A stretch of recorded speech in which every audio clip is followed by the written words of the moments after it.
माँ जल्दी करो ना, तुम्हारी तो ये रस्में खत्म नहीं हो रही। अब अंदर भी आने दो। चुप कर और जरा सब्र करो। ऐसी रस्मों में जल्दबाजी नहीं करनी चाहिए। बहू का आगमन घर में सारे रस्मों रिवाज के साथ होना चाहिए, नहीं तो नजर लग जाती है। अरे बेटा, तेरी माँ जो कर रही है उसे कर लेने दे। ये सब रिवाज है, प्रथा है बेटा। ठीक है बाबूजी, ठीक है। अच्छा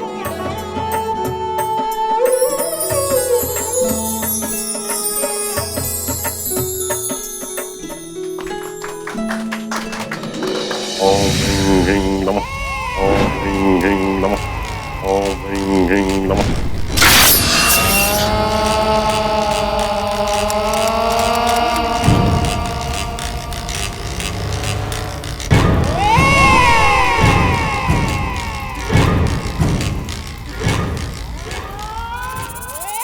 सौम्या और विनीत की शादी उनके और उनके घर वालों की सहमति से हुई।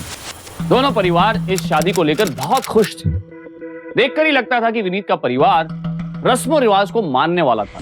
बहू का आगमन घर में सारे रस्मों रिवाज के साथ होना चाहिए। लेकिन ऐसा क्या हुआ कि शादी के कुछ ही दिनों में सौम्या इस हालत में पहुंच गई। ओम ह्रीं ह्रीं नमः। घर वालों ने तांत्रिक को क्यों बुला रखा था और वो सौम्या पर ये झाड़ फूक क्यों कर रहा था? सौम्या जब शादी करके घर में आई थी तो बिल्कुल नॉर्मल थी। क्या इस घर में कोई अनहोनी हो रही थी? जानने के लिए आइए कुछ अरसे पीछे चलते हैं, जब इनकी शादी हुई।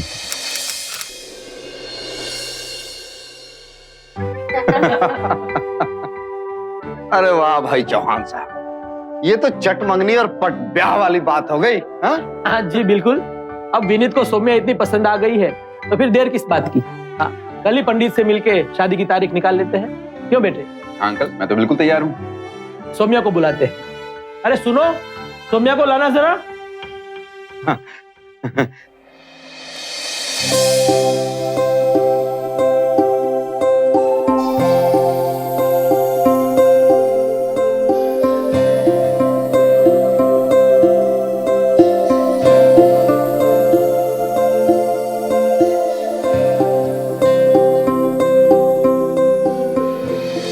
अरे भाई चौहान साहब, भाई शादी की तारीख तो जल्दी हम लोग निकाल लेना। जी बिल्कुल। बिल्कुल निकाल बस लेंगे। चटमंगनी पट ब्याह हो जाए क्या?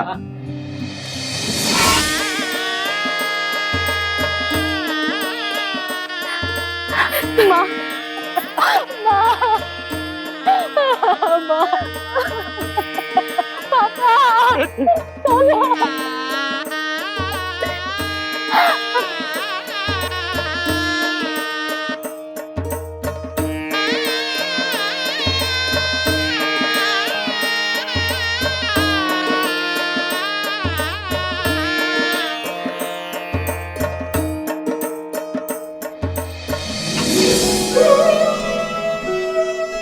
माँ जल्दी करो ना, तुम्हारी तो ये रस्में खत्म नहीं हो रही। अब अंदर भी आने दो।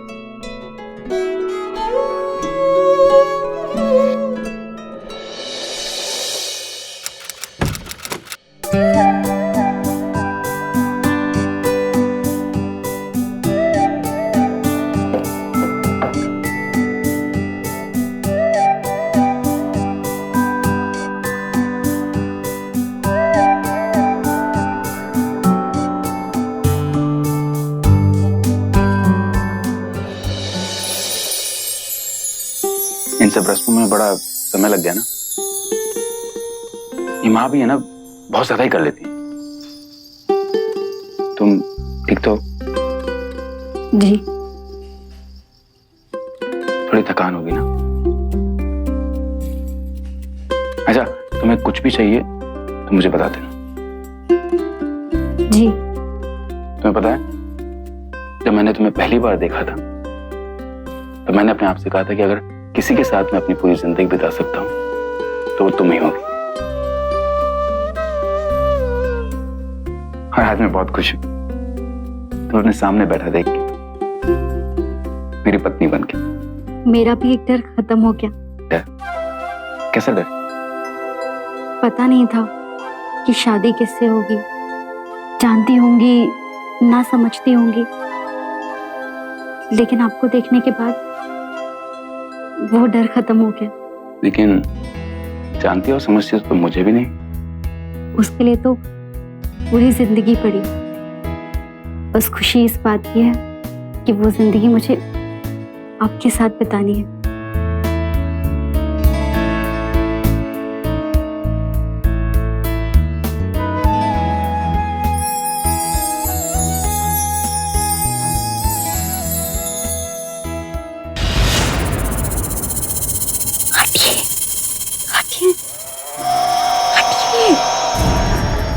क्या हुआ?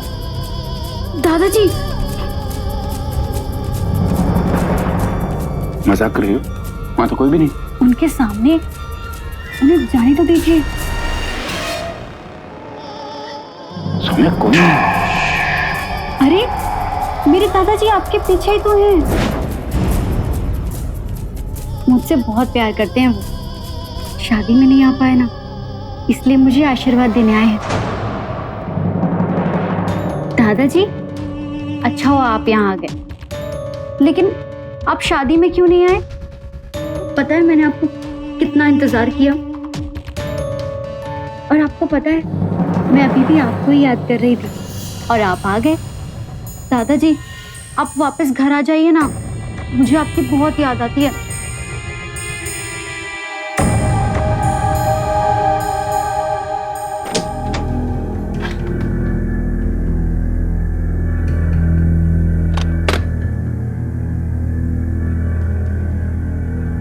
माँ, क्या बात है बेटा?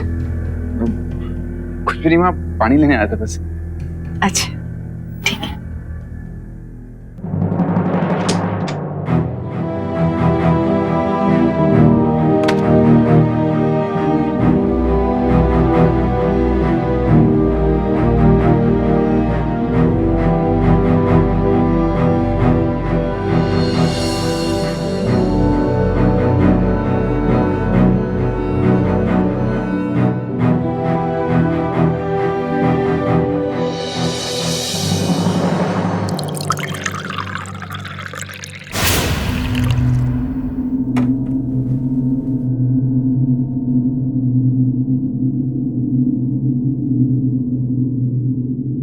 क्या हुआ? सौम्या, कल रात को क्या हो गया था तुम्हें? रात को कुछ नहीं। आप ऐसे क्यों बात कर रहे हैं? नहीं, वो कल तुम जल्दी सो गई थी ना, इसलिए मुझे लगा कहीं तबीयत तो ठीक है तुम्हारी। मैं समझ रही हूँ आप क्या कहना चाहते हैं। शादी की पहली रात और मैं बेसुध होके सो गई थी। अच्छा, आप चाय पीजिए, मैं नाश्ता बना लेती हूँ।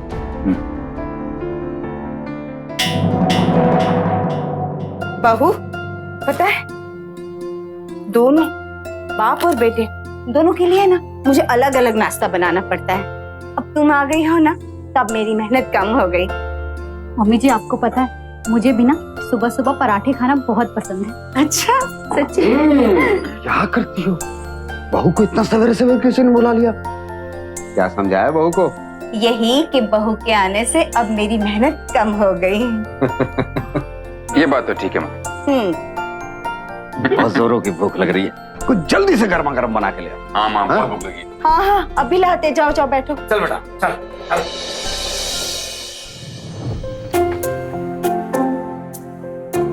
देखो, मुझे आज भी काम पे जाना पड़ रहा है।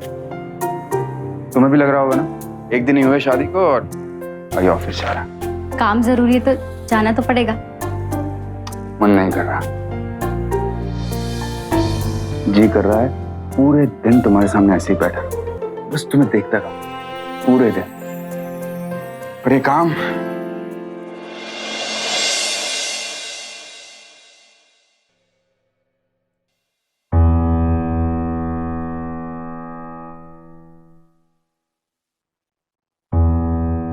एक काम कीजिए ना, मेरी तस्वीर ले जाइए, दिन भर उसे देखते रहिएगा। तस्वीर से काम नहीं चलेगा मैडम, मैं ऑफिस से जल्दी बहुत छुट्टियां लेने वाला हूं और फिर हम बाहर जाएंगे हनीमून पे, ठीक है? मैं क्या लग रहा, फोन करूंगा।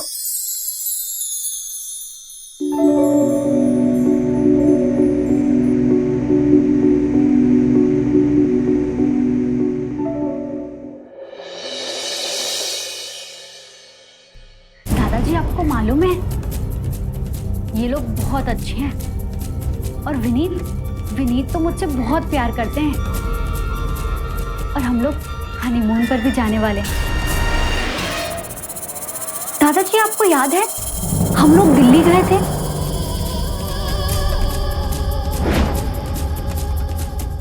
हम फिर कब चलेंगे दिल्ली?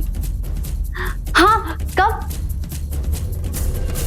ठीक है मैं आ जाऊंगी। और दादाजी वहां पर जो नाव थी ना उसमें ना मुझे दोबारा बैठना है। आपको याद है कितना मजा आया था उस नाव में ना?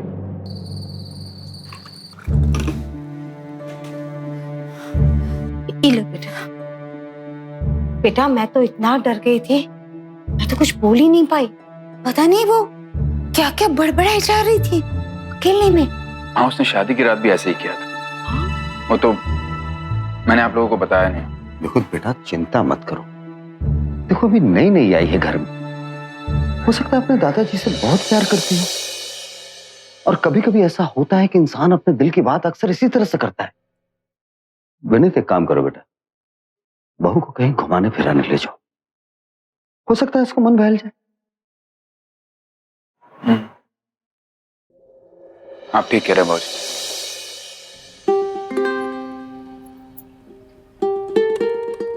सौम्या, जी मैंने ऑफिस से छुट्टियां ले ली हनीमून पे जाने के लिए। बोलो तुम्हें कहाँ चलना है? कश्मीर, कुल्लू मनाली, शिमला, तुम जहां बोलेगी वहां चलेंगे। जहां आपका मन हो। यार ये कोई बात नहीं है, तुम बताओ ना कहाँ चलना है।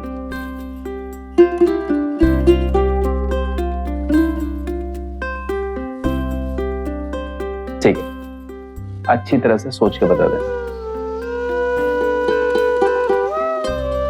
तुम जहां बोलोगी वहां की टिकट्स बुक करा लो, ठीक है?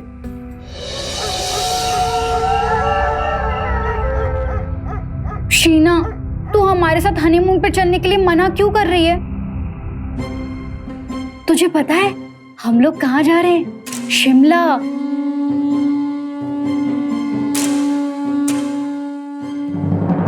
शिमला ना बहुत प्यारी जगह है, ठंडी ठंडी। तू मैं और विनीत हम तीनों बहुत मजे करेंगे। चलना शीना, तू क्यों मना कर रही है? कितना मजा आएगा ना, तू मैं और विनीत हम तीनों जाएंगे, बड़ा मजा आएगा ना, बोलना शीना।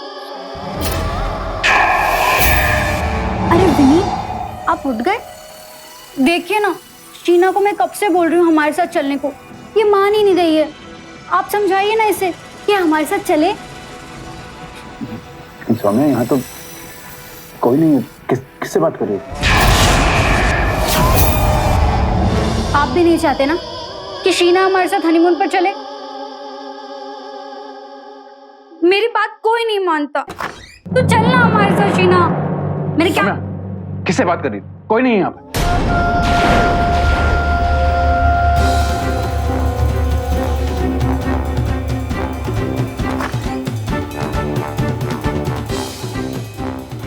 बाबूजी किसी शीना का नाम लेके बात कर रही थी, कुछ समझ नहीं आ रहा।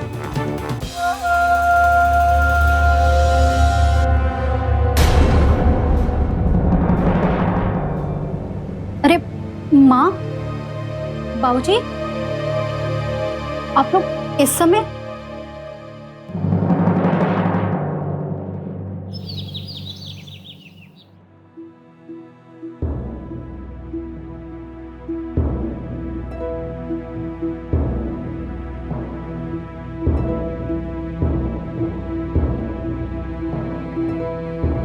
हाँ बेटा,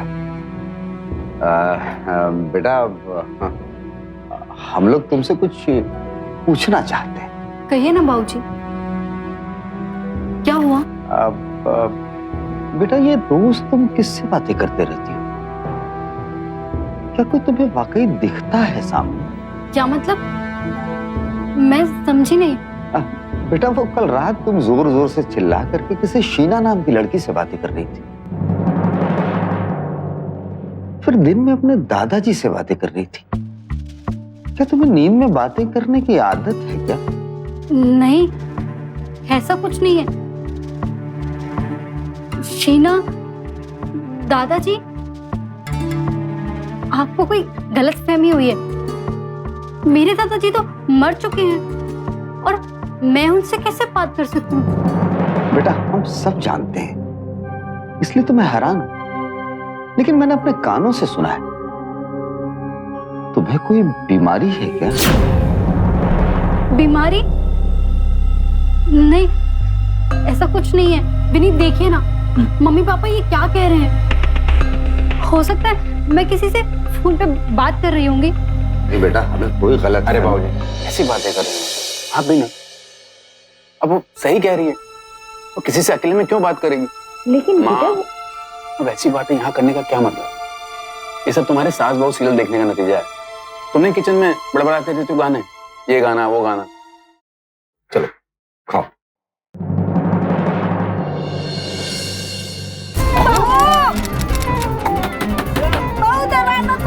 दरवाजा खोलो बहू। इस शोरूम में दरवाजा क्यों पीटने और धुआं कहाँ से आ रहा है? बहू दरवाजा खोलो। सौम्या, सौम्या। दरवाजा खोलो बेटा। मैंने तुझसे मना किया था ना, आग से मत खेला कर, फिर भी तू आग से ही खेली। तूने मेरी डॉल भी जला दी। तू मेरी बात क्यों नहीं मानती है शीना? सौम्या दरवाजा खोलो। दरवाजा खोलो। देखना मेरी डॉल भी जल गई। शीना, मेरे सौम्या, तुझसे कितनी दरवाजा बात है? आग से मत।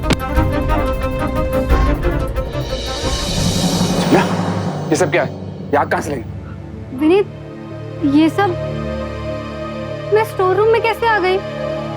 और मेरी डॉल भी जल गई।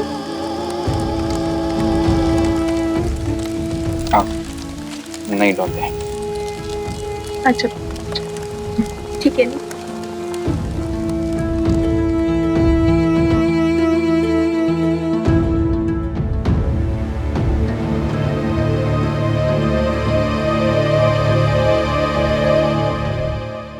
आखिर क्या हो रहा था सौम्या के साथ? क्या उसका मानसिक संतुलन सही नहीं था? अगर हाँ, तो शादी के वक्त सौम्या के परिवार वालों ने उसके ससुराल वालों से ये बात क्यों छुपाई? या फिर सौम्या वाकई में उन लोगों से बातें करती थी जो दूसरों को नजर नहीं आते थे? जो भी था, सामान्य तो नहीं था। आपने हम लोगों से ये बात क्यों छुपाई? कौन सी बात?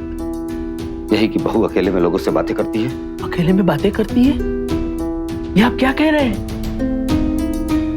देखिए, मेरी बेटी यहाँ थी तब बिल्कुल ठीक ठाक थी, और ये जो आप कह रहे हैं मैं बिल्कुल नहीं मानता। तो क्या हम झूठ बोल रहे हैं? माँ देखिए पापा जी, अगर ऐसी कुछ भी बात है तो आप हमें सच बता देंगे। क्या आप लोगों ने कभी भी उसे अपने दादाजी से बात करते नहीं देखा? देखो विनीत, मैं मानता हूँ कि वो अपने दादाजी के बहुत करीब थी, उनसे बहुत प्यार भी करती थी, लेकिन उनके मरने के बाद सौम्या को कभी मैंने उनसे बात करते हुए नहीं देखा। ये शीना कौन है? शीना? कोई रिश्तेदार है, कोई सहेली या फिर कोई पड़ोसी? हाँ, शीना सौम्या के साथ स्कूल में पढ़ा करती थी। अभी इस वक्त कहाँ है वो? उसकी तो बचपन में ही मौत हो गई। क्या? स्कूल से आते वक्त एक्सीडेंट हुआ था उसका। इसी लड़की मरे हुए लोगों से बात करती है? विनीत, मैं तो कहता हूँ कि छोड़ दो बहू को ही। बाबूजी ऐसी कोई बात नहीं, वो मेरी बीवी है और वो घर भी उसका ही। अगर उसकी कुछ प्रॉब्लम है तो मैं उसकी मदद करूंगा। अब सौम्या मेरी जिम्मेदारी है, उसे ऐसे नहीं छोड़ने वाला।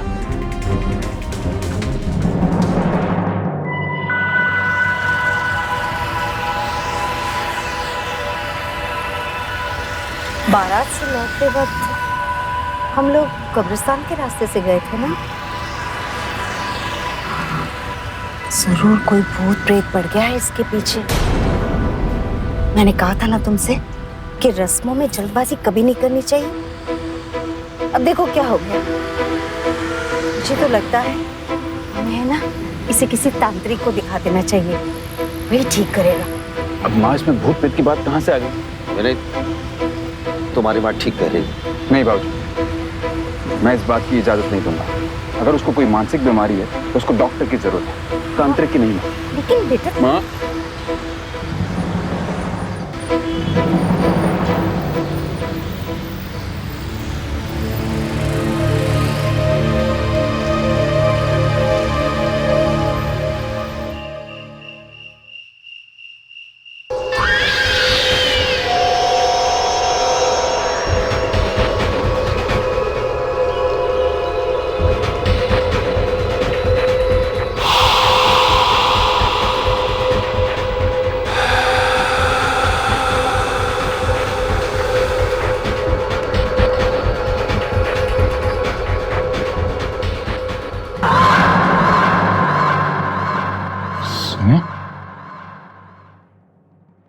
सौम्या,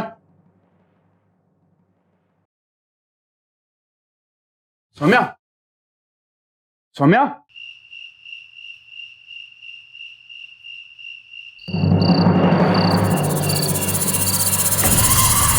सौम्या, सौम्या, सौम्या, सौम्या, तुम यहाँ कैसे आई? मैं तुम्हें कहाँ कहाँ नहीं ढूंढा, तुम यहाँ हो? तुम्हें मालूम है कौन सी जगह है? हाँ? सौम्या, मैं किसी से यहाँ मिलने आई थी, यहीं बुलाया था उसने मुझे। यहाँ? ये शमशान है।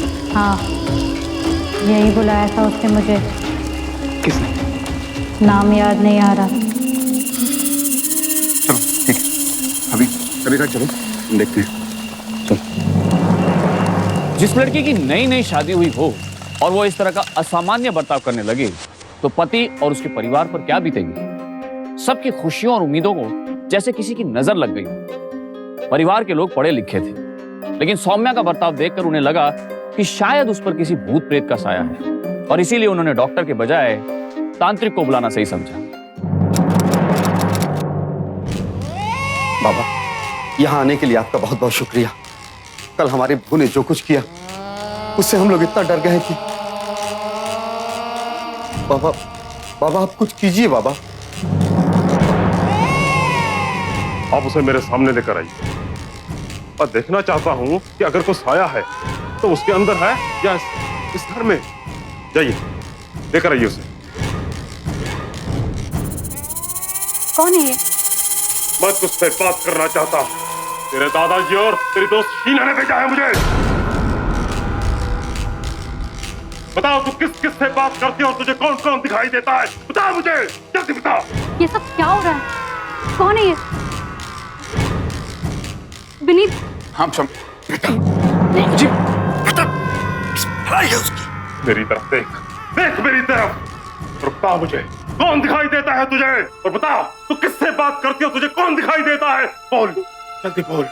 विनीत, मुझे बचाओ ना प्लीज, मुझे बहुत डर लग रहा है। जल्दी बुलाओ।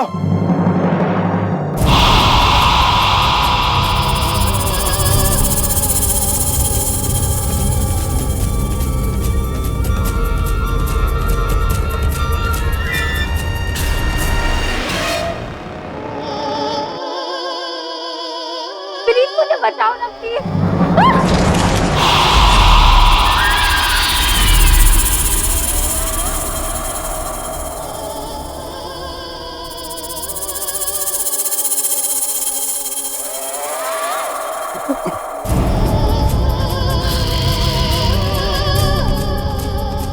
नहीं बुलाऊंगी, मुझे नहीं बुलाऊंगी, कोई नहीं आएगा। मुझे इसके साथ अकेला छोड़ दो। मरे हुए लोगों का साथ है इसके सर पर। जी बाबा, जैसा आप चाहे। जी नहीं,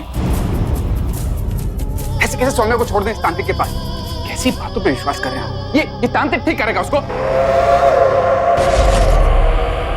देखिए, आपको जो करना है मेरी आंखों के सामने करिए। तो ठीक है, तुम सब अपने मन की करो, मैं जा रहा हूं मैं।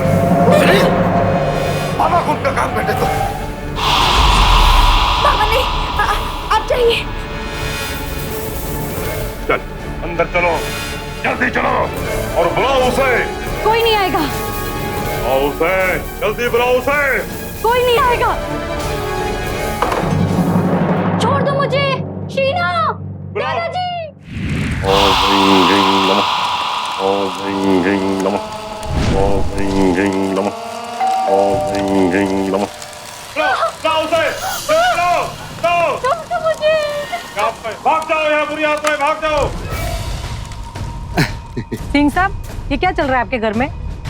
ये पागलों की तरह कौन चीख रहा है? कुछ नहीं, वो जरा सा बहू। देखो, उस दिन भी आपके बहू ने तमाशा किया था और उसे इस तरह से घर पे रखना अच्छा नहीं है। हमारे बच्चे डर जाते हैं। देखिए, आपकी परेशानी मैं समझ सकता हूँ, लेकिन इलाज चल रहा है, ठीक हो जाएगी। इसी परेशानी हम लोगों को भी है। थोड़ा ध्यान रखो। जी, अब आप लोग जाइए।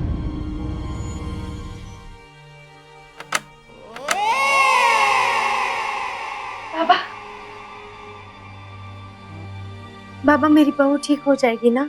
आपके बहू पर मरे हुए लोगों का साया है, अपने दादाजी और उसकी दोस्त शीना, और ऐसी कई आत्माएं जो उस पर हावी होने की कोशिश कर रही हैं।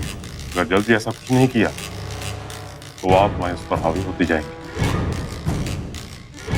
हो सकता है वो मौत की कगार तक भी पहुंच जाए। धन्यवाद बाबा। बाबा, ये कुछ आपके लिए है। पैसे नहीं, अभी नहीं, पहले काम पूरा हो जाए उसके बाद।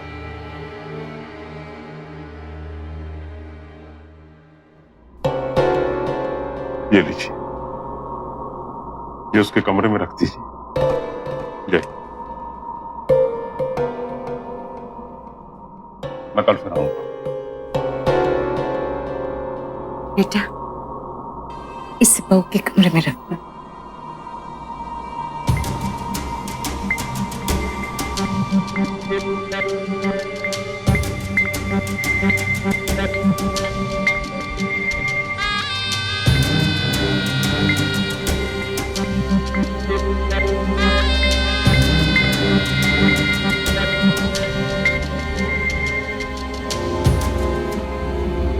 सुन, आराम करो। क्या हो, कहाँ जा रहे हो?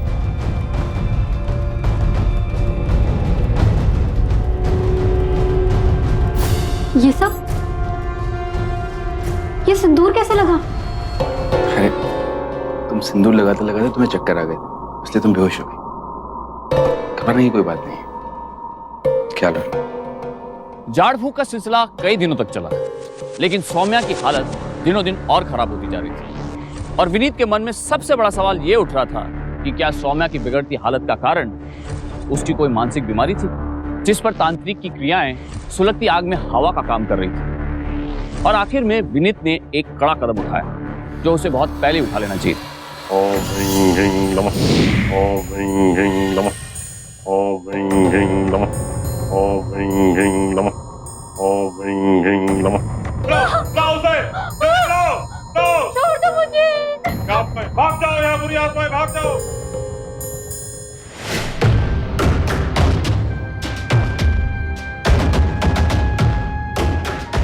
ओम ह्रीं ह्रीं नमः, ओम ह्रीं ह्रीं नमः। बस कर, उठ यहाँ से, उठ।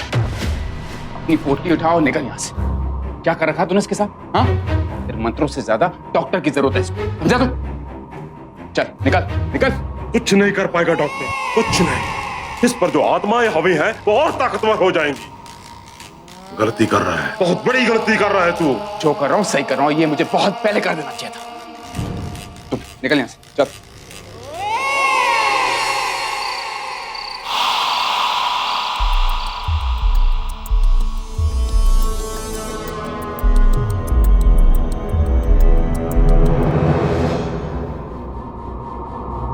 सौम्या, सौम्या, हाँ बाबा, लेकिन अब मैं कल क्या करूं? मैं जानती हूँ मैं सुंदर लग रही हूँ। जा, निकल यहाँ से। तुझे कितनी बार का यहाँ मत आएगा, फिर भी तू आ जाता है। निकल यहाँ से, चल भाग। नहीं जाएगा ना तू? नहीं जाएगा? निकल यहाँ से, मैंने कहा ना, अभी निकल। देखो, जो भी था वो चला गया, कोई नहीं। सब ठीक हो जाएगा, मैं हूं ना। चलो आ जाओ, चलो आ जाओ।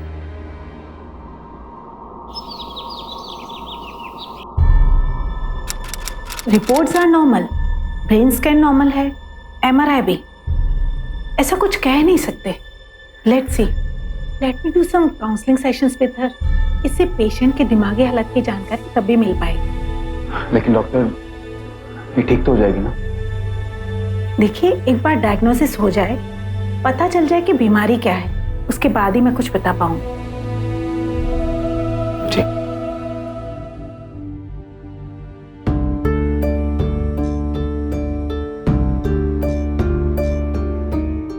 देखो, आ गई।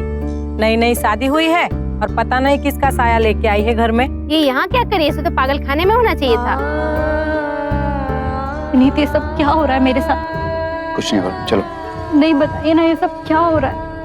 ये डॉक्टर, ये तांत्रिक, हर रोज जब मैं सुबह उठती हूँ तो कभी मेरे बाल खुले होते हैं, कभी मेरे माथे पर सिंदूर लगा होता है, और ये लोग मुझे पागल कह रहे हैं। मैं आपके लिए बोझ बनती जा रही हूँ ना। ऐसा कुछ भी नहीं है सौम्या। मैं तुम्हें इतना प्यार करता हूँ कि मैं तुम्हें कभी छोड़ नहीं सकता। विनीत का सौम्या के लिए प्यार ही था जो उसे सौम्या की इस हालत का सामना करने की ताकत दे रहा था।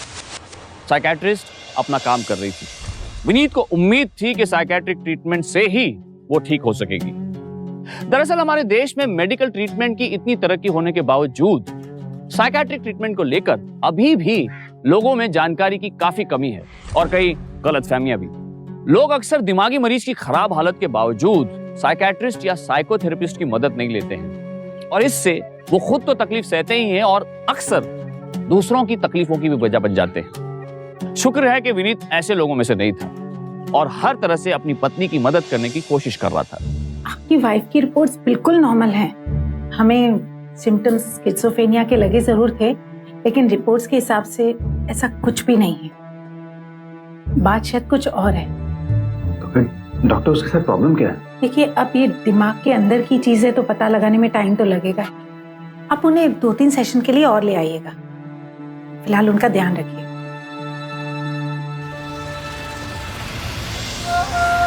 आपकी वाइफ की रिपोर्ट्स बिल्कुल नॉर्मल है। बात शायद कुछ और है। कुछ नहीं कर पाएगा डॉक्टर, कुछ नहीं। इस पर जो आत्मा है हमें है वो और ताकतवर हो जाएगा। कुछ नहीं कर पाएगा डॉक्टर, कुछ नहीं कर पाएगा। बात शायद कुछ और है। इस पर जो आत्मा है हमें है वो और ताकतवर हो जाएगा, ताकतवर हो जाएगा। शिमला ना बहुत प्यारी जगह है। सौम्या, ये शमशान है। यही बुलाया था उसने मुझे। निकल यहाँ से, मैंने कहा ना अभी निकल।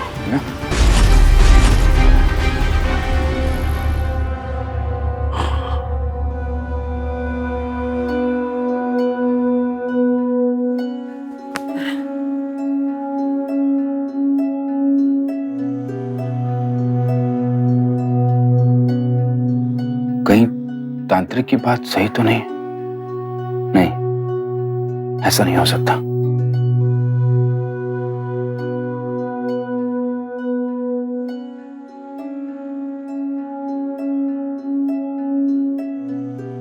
तुम ठीक तो हो ना? हाँ, मैं ठीक हूँ।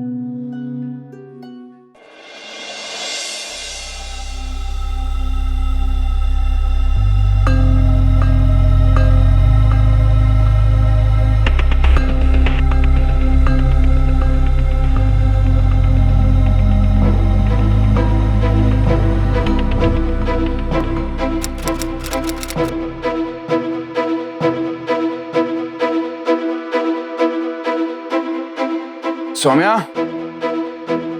सौम्या, सौम्या, सौम्या, सौम्या,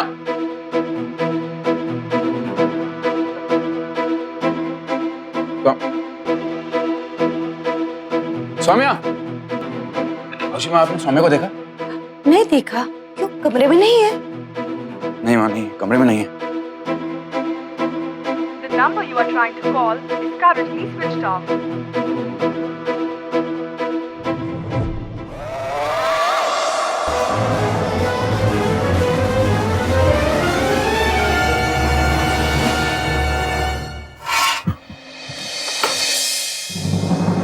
अरे विनीत बेटे, तुम आओ आओ, क्या बात है? जी, सौम्या आई है यहाँ पर। सौम्या तो यहाँ नहीं आई है। क्या बात है बेटे, तुम इतना घबराए हो क्यों? सुबह सुबह घर से कहीं निकल गई और उसका फोन भी नहीं लग रहा। हे भगवान, सब ठीक है तो है ना? तुम धीरज रखो, सब ठीक हो जाएगा। बेटे, तुमने पुलिस में खबर की?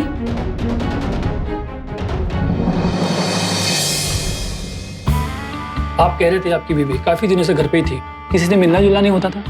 जी। वो फोन में भी किसी से बात नहीं करती थी? बहुत कम इंस्पेक्टर साहब, कभी कभी उसके पापा और मम्मी का फोन आता है, लेकिन जैसे मैंने आपको बताया कि वो उस हालत में थी नहीं कि किसी से बात कर सके। आप कुछ तांत्रिक के बारे में बता रहे थे, इसके अलावा कोई घर पे आया था आपके? जी नहीं, कोई नहीं। ठीक है, आप इनके कॉन्टेक्ट डिटेल्स हमें दे दीजिए, हम इंक्वायरी करेंगे। ठीक है जी। आखिर सौम्या कहाँ थी? सौम्या को अभी तक जिस हाल में विनीत ने देखा था, ऐसे में उसका गायब होना और भी डरावनी बात थी। उसे कुछ भी हो सकता था। यह सोचकर विनीत और भी ज्यादा परेशान हो गया। वो किसी भी हाल में सौम्या को अपनी आंखों के सामने देखना चाहता था, लेकिन विनीत के दिमाग में अभी भी सबकी कई बातें घूम रही थी। सौम्या उसकी जिम्मेदारी थी, खास करके तब जब वो अपने होशो हवास में नहीं थी। उधर पुलिस अपनी छानबीन में लगी हुई। देखिए, आप लोग मुझे सच सच बताइए, कुछ तो बात है जो आप इतने दिनों से मुझसे छुपा रहे हैं। तो वो डॉक्टर कहती है कि उसे कुछ भी नहीं हुआ, उसे कोई बीमारी नहीं है, और मैं भी पहले से भूत पे तो विश्वास नहीं करता। देखिए, अगर आपने मुझे नहीं बताया कि वो कहां, तो शायद हम सौम्या को कभी नहीं ढूंढ पाएंगे, कभी भी नहीं।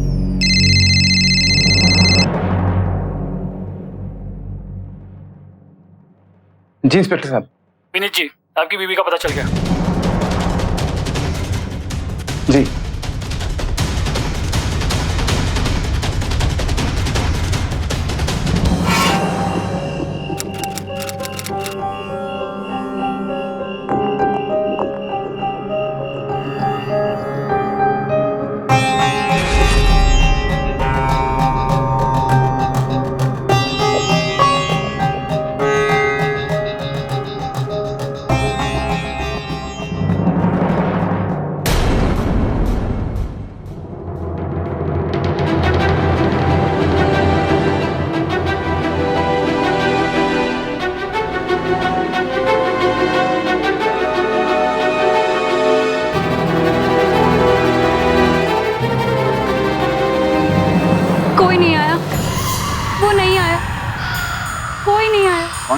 वो नहीं आया, कोई नहीं आया, वो नहीं आया, कोई नहीं आया। सौम्या कौन नहीं आया? मैं आ गया। देखो ये रहा पानी, ये रहे वेफर्स। कुछ और तुम्हें चाहिए क्या? सौम्या ये कौन? सौम्या ये कौन है?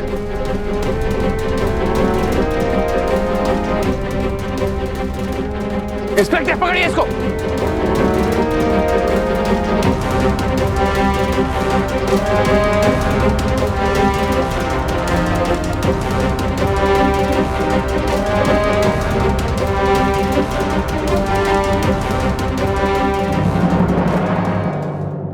विनीत जी, आपने हमसे कहा था कि आपकी बीवी किसी और से बात नहीं करती क्योंकि आपने कभी कुछ देखा ही नहीं।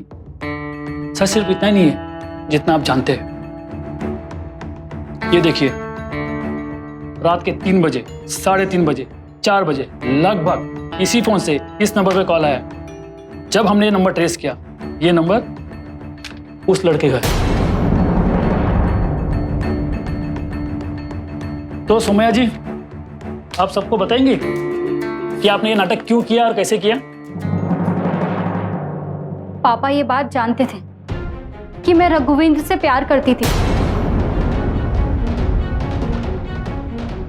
लेकिन फिर भी उन्होंने मेरी शादी जबरदस्ती विनीत से करवा दी, मुझे डरा और धमका के। और अगर मैं भागकर शादी कर लेती तो वो मुझे और रघुवींद्र को जान से मरवा देते।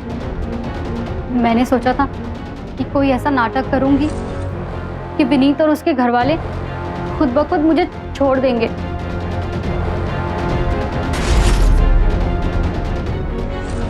लेकिन ऐसा कुछ नहीं हुआ।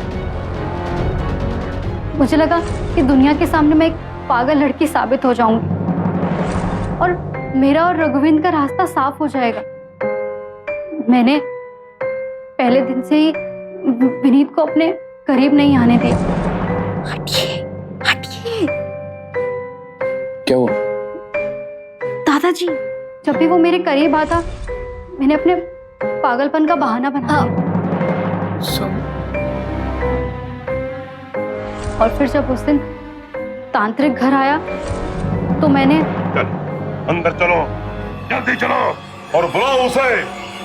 नहीं बुलाऊंगी, कोई नहीं आएगा। बुलाओ उसे, जल्दी बुलाओ उसे। कोई नहीं आएगा। बुलाओ उसे।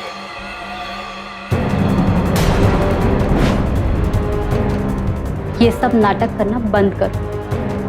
मुझे कुछ नहीं हुआ है, मैं बिल्कुल ठीक हूँ। तुम्हें जितना पैसा चाहिए उतना मिलेगा।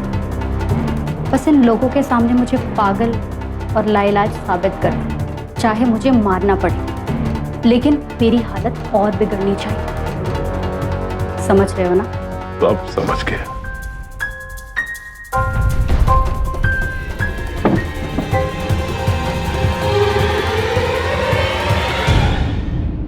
ये लो, रख लो पैसे और अपना मुंह बंद रखना।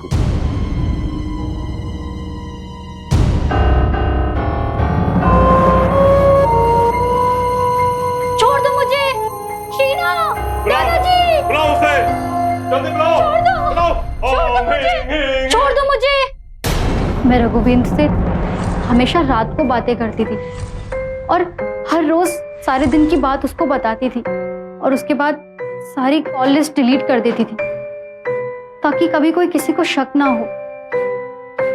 लेकिन विनीत ने उस दिन लगभग मुझे पकड़ ही लिया था। हाँ, लेकिन मैं कल क्या करूं? मैं जानती हूं मैं सुंदर लग रही हूं। तू जा यहाँ से, निकल यहाँ से, जा। मुझे लगा मेरी ऐसी हालत देखकर विनीत मुझे छोड़ देगा और उसके माता पिता भी यही चाहते थे, पर मेरी किस्मत ही खराब। मेरा सारा नाटक उल्टा पड़ने लगा था। विनीत ये मानने को तैयार ही नहीं था कि मेरी मानसिक स्थिति खराब है। फिर वो मुझे एक दिन डॉक्टर के पास लेके गया और घर आने के बाद उसने मुझसे कहा कि वो ऐसी हालत में भी मेरे साथ जिंदगी बिताने को तैयार है। मैं तुम्हें इतना प्यार करता हूँ कि मैं तुम्हें कभी छोड़ नहीं सकता। तब मुझे समझ आ गया कि अब ये मेरा नाटक ज्यादा दिन तक नहीं चलेगा और उसी दिन मैंने रघुवींद्र को फोन कर दिया, सब कुछ बता दिया। हमारे पास भागने के अलावा कोई और रास्ता नहीं था। हमने सोचा कि हम यहाँ से भागकर दुबई चले जाएंगे और मुझे लोग एक लापता पागल लड़की समझकर भूल जाएंगे। सौम्या को धोखाधड़ी के लिए आईपीसी की धारा 420 और क्रिमिनल कॉन्स्पिरेसी के लिए आईपीसी की धारा 120 बी के तहत 5 साल की सजा हुई। उसके प्रेमी रघुवेंद्र को शादीशुदा महिला के साथ संबंध रखने के लिए यानी व्यभिचार के लिए आईपीसी की धारा 497 और आपराधिक षड्यंत्र के लिए आईपीसी की धारा 120 बी के तहत 7 साल की सजा हुई। साथ ही उस ढोंगी तांत्रिक को आपराधिक षड्यंत्र के लिए आईपीसी की धारा 120 बी और धोखाधड़ी के जुर्म में आईपीसी की धारा 420 के तहत 5 साल की सजा हुई। सौम्या को सजा तो मिली, लेकिन एक अच्छे पति और सीधे साधे परिवार के विश्वास के साथ खेलना एक गंभीर नैतिक अपराध भी था। सबसे अहम बात यह है कि हमेशा सिर्फ पति और ससुराल वाले ही गलत नहीं होते, बहू भी गलत हो सकती, जैसा कि सौम्या साबित हुई। इस पूरे मामले के सामने आने के बाद सौम्या का तलाक तो हो गया, लेकिन अब वो कहीं की नहीं रही थी। अगर उसे विनीत पसंद नहीं था तो उसे शादी से पहले इनकार करना चाहिए था। उसे अपने स्वार्थ के लिए विनीत और उसके पूरे परिवार की जिंदगी बर्बाद करने का कोई हक नहीं था। रघुवेंद्र भी अगर सौम्या से सच्चा प्यार करता था तो वक्त पर उसे हिम्मत करनी चाहिए थी, लेकिन अपनी कमजोरी और आपराधिक इरादों से उन्होंने अपनी और दूसरों की भी जिंदगी बर्बाद कर दी। ऐसा नहीं है कि हम अपने रिश्तों पर शक करें, लेकिन शादी के मामले में लड़का लड़की और उसके पूरे परिवार की जानकारी हासिल करना बेहद जरूरी है, क्योंकि एक गलत शादी आपकी पूरी जिंदगी और परिवार बर्बाद कर सकती है। तो सावधान रहिए रिश्ते बनाते वक्त और निभाते वक्त कि कहीं कोई आपके विश्वास का गलत फायदा तो नहीं उठा रहा। इसी उम्मीद के साथ अब मैं हितेन तेजवानी लेता हूं आपसे इजाजत। फिर होगी आपसे मुलाकात, तब तक सावधान रहें, सतर्क रहें। सावधान इंडिया, इंडिया फाइट्स बैक।